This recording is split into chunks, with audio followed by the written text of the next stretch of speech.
I return the regards to my entire technical crew, Sonny Hersh. First of all, I just want to clarify a couple of things for people who have been watching previous shows.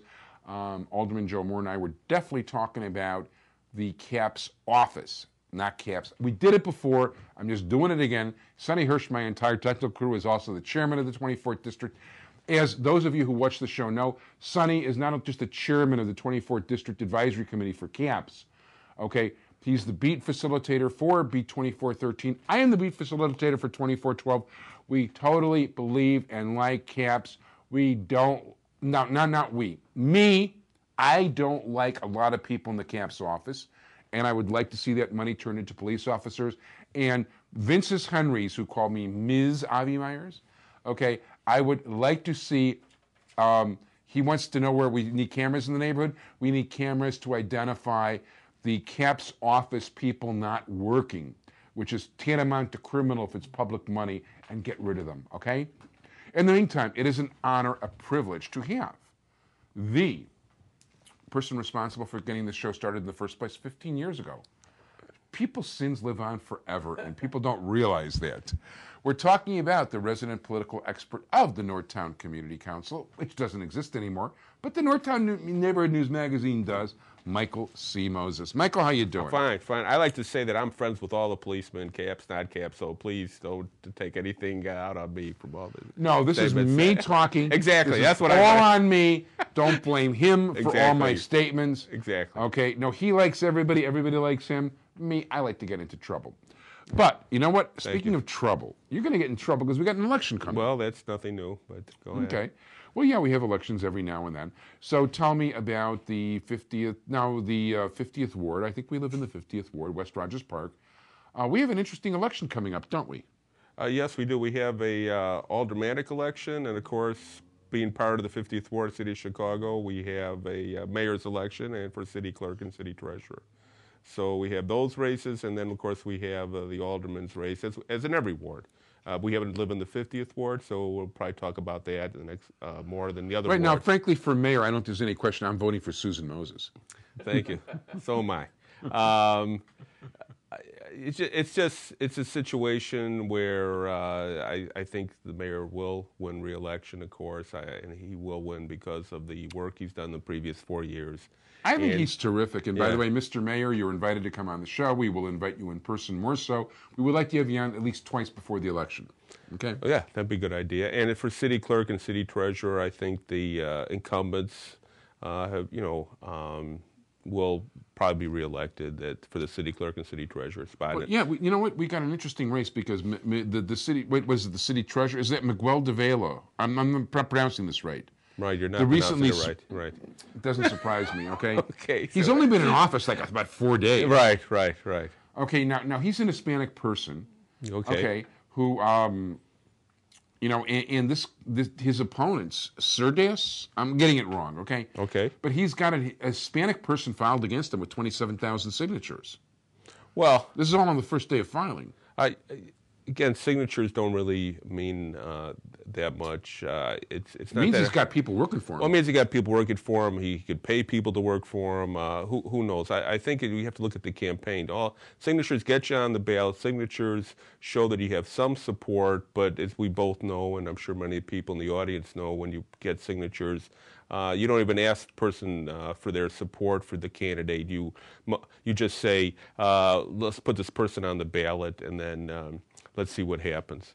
Let's see if you want to vote for the person or not. So even signing doesn't mean you're really voting for the person? In some cases, no. I think that in Mayor Daley's case, I think a lot of people signed the petitions and they will vote for him. I think in a lot of incumbents, it does mean some support. By the way, Mr. Mayor, we'd like to get you in the studio once, and we'd also like to get you live on CAN TV on some Sunday morning. But go ahead. No, fine. So I think when you talk about an incumbent, I think that the signatures do show support. Many times the incumbents don't file all the signatures that they receive because they don't want the opponents to know exactly where they're strong and where they're not strong. So they just file enough to get on the ballot. But when you sit... like for aldermen, as a matter of fact, Jim Nally pointed out that in some wards you need a few of 67 legitimate signatures to get on the ballot.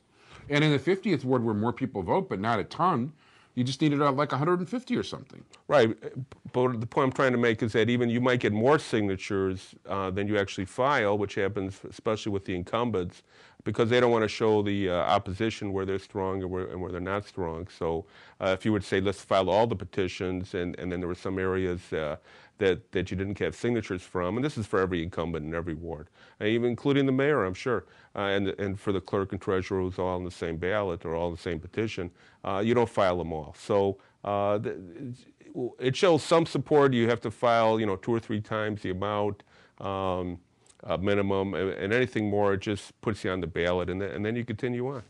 By the way, the most impressive total, we had Joe Moore on an earlier show. He needed like 134 signatures. He filed 5,047. Hopefully that's well. He's been working at it. And he also bought off one of his opponent's campaign managers and put him on the payroll by him. Well, I'm not sure exactly what that story is. I read about it. I do know, but you know what? We're not going to waste our...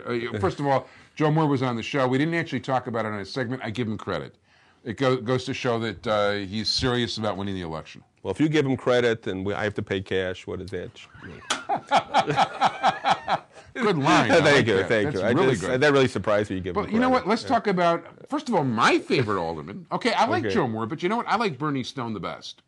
Now, by the way, that doesn't mean that I wouldn't give everybody a fair shake, because frankly, you know something? If one of the 3, there's 2 opponents who filed already, and a third is going to file, and besides for the fact that I'm willing to give them their fair day in the sun, and as you know, I try to be polite to everybody on the show, and as those people who've actually watched the show in the past know, I haven't always supported Bernie Stone. I've always had an open mind, and actually I've been guilty of not supporting him several times. So I am happy to have people on. I will give them every chance available to say whatever it is they like to say. Well, then it's up to them if they want to come on or not. Oh, so you know what? And let me just say this, that I did invite all 3 opposition candidates today. And Greg Brewer's person, Owen Brow, was kind enough to call me to say that he couldn't make it, but he really would have liked to. I got absolutely no response from Nazy Dolar. And I wrote her a letter, and I got no response. And I did talk to Zalman Aftab's campaign manager, who and invited him for today specifically, gave him all kinds of flexibility time-wise, who did not respond. Well, hopefully they'll change their minds and they'll come on. If they don't, they don't. It's up to them. I mean, the fact of the matter is, I'm not going to worry about it. Let's put it this way. I've got other things going in life. Maybe. Exactly. So what's your feeling about the election? Well, it's as far as 50th Ward, I definitely feel that Alderman Stone is definitely the favorite in this election, and I think the other candidates who oppose him, and we'll find out later how many people actually do file, they have a big uphill fight. And first, it's interesting, first they have to not only attack Alderman Stone, but sooner or later they'll have to start attacking each other. And when I mean attack, I don't mean personal attacks, and I hope this campaign does not go personal attacks from any one side to the other, but they'll have to make a decision how to convince the people that they should be the main challenger to the incumbent in the 50th Ward or any other ward when you have 3 or 4 people running against the incumbent. You know, I do want to say, as long as you brought that up, that I've been very disappointed that at the CAPS District Advisory Committee meetings, that there's no question that politics is starting to enter the picture from some of the opposition. And I'm not going to get specific because I hope by the time this airs, these people will understand that politics do not belong in community policing. Well, I think everyone agrees politics don't belong in community policing, and it'd be a shame if that happened. What's already happened. It's not supposed to. But it's not supposed to. As Sonny, our chairman, has said, it's not supposed to. Right, it's not supposed to, and it shouldn't, because one is a great organization to help fight crime in this area, and the other, and we should keep politics out of it. Let's talk about the campaign now. Now, first of all, if we're not fortunate enough to have Susan Moses run for mayor, is she going to run for president in 08? No, well, he'll have to ask her. We'll have to have her on the show and ask her. Because I would definitely vote for her. But so would I. Okay. So would I. That sounds good. And so would a lot of other people. Okay. So, it's early in the campaign. Every candidate will have different strategies, and we'll just have to see what happens. But going back to what I was saying about people convincing the voters that they should be the main challenger, that'll be, I'm sure, the next part of everyone's campaign, and we'll just see what happens there. And I think that's a really good point. And at this point, I want to thank you very much, our resident political expert, Michael C. Moses. You can contact him at 773-508-0100. Thanks to my entire technical crew, Sonny Hersh. Check us up on the web. All the shows are available. ntnm.org. I'm your host, Avi Meyers. Thank you so much for being here. Vote for Susan Moses for president in 2008. Thanks so much, everybody. Bye-bye. Bye.